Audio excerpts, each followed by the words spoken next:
এক নং প্রশ্ন, চম্পারণ সত্যাগ্রহটি কত সালে প্রথম শুরু হয়েছিল?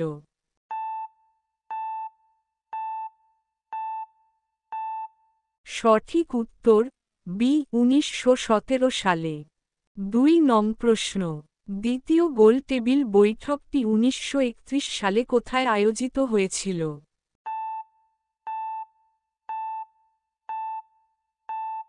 সঠিক উত্তর বি ইংল্যান্ড। ৩ নং প্রশ্ন, ১৯৩১ খ্রিস্টাব্দে গান্ধী আরউইন চুক্তির ফলাফল কোনটি ছিল?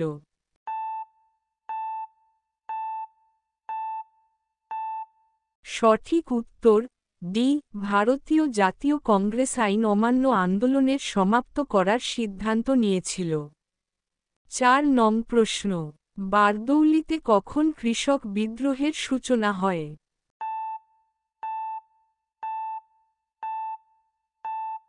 সঠিক উত্তর ডি ১৯২৮।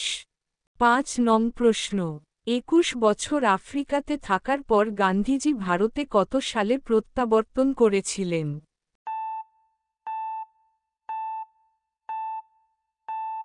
সঠিক উত্তর সি ১৯১৫ সালে। ৬ নং প্রশ্ন, মতিলাল নেহরুর সাথে নিচের কোন ব্যক্তি স্বরাজ পার্টি প্রতিষ্ঠার সহায়ক হিসেবে কাজ করেছেন?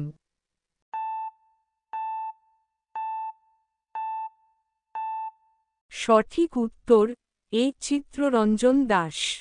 ৭ নং প্রশ্ন, কোন রাজ্যে রাজা গোপালাচারী লবণ সত্যাগ্রহ আন্দোলনে নেতৃত্ব দেন?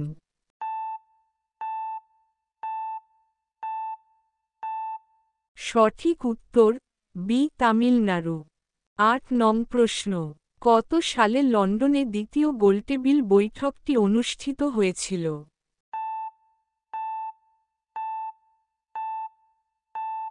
সঠিক উত্তর এ ১৯৩১ সালে।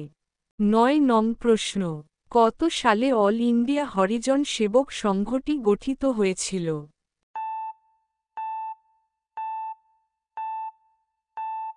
সঠিক উত্তর বি ১৯৩২ সালে।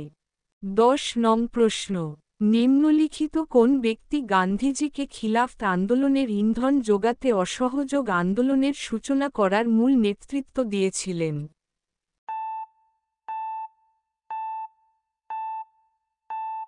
সঠিক উত্তর এ শৌকত আলী। ১১ নং প্রশ্ন, ১৯৩১ খ্রিস্টাব্দে গান্ধী আরউইন চুক্তি সম্পর্কে নিচের কোন বিবৃতিটি সঠিক?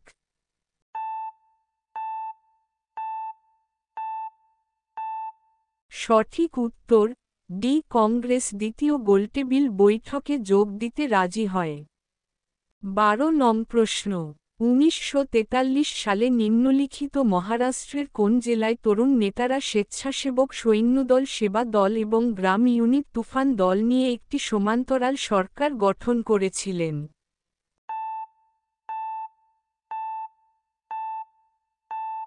সঠিক উত্তর ডি সাতারা। ১৩ নং প্রশ্ন, নিম্নলিখিত সমাজতান্ত্রিক কর্মীদের মধ্যে কে একাই গান্ধীজিকে লবণ সত্যাগ্রহ পুরুষদের মধ্যে সীমাবদ্ধ না রাখার জন্য প্ররোচিত করেছিলেন?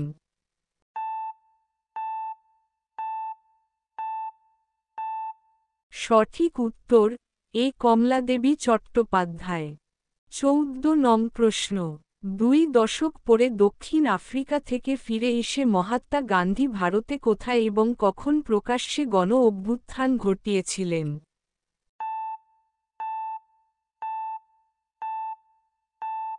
সঠিক উত্তর ডি আমেদাবাদ ১৯১৮। ১৫ নং প্রশ্ন, কখন এবং কোথায় ভারতীয় জাতীয় কংগ্রেস পূর্ণ স্বরাজ অর্থাৎ পূর্ণ স্বাধীনতার দাবি জানায়?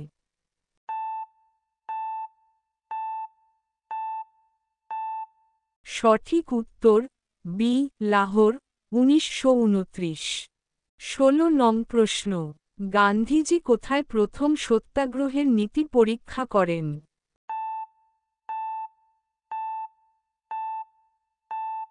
সঠিক উত্তর এ চম্পারণ। ১৭ নং প্রশ্ন, ভারতীয় জাতীয় কংগ্রেসের একমাত্র কোন অধিবেশনে মহাত্মা গান্ধী সভাপতিত্ব করেছিলেন?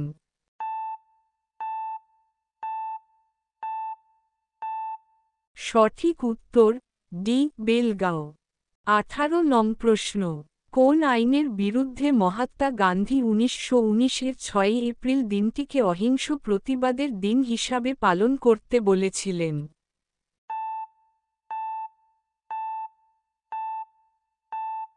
সঠিক উত্তর বি রাওলাট আইন। 19 নং প্রশ্ন, গান্ধীজির রাজনৈতিক গুরু কে ছিলেন?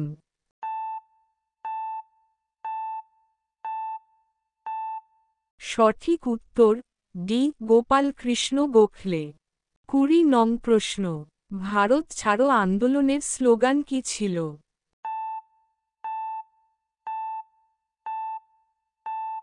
সঠিক উত্তর বি করব অথবা মরব।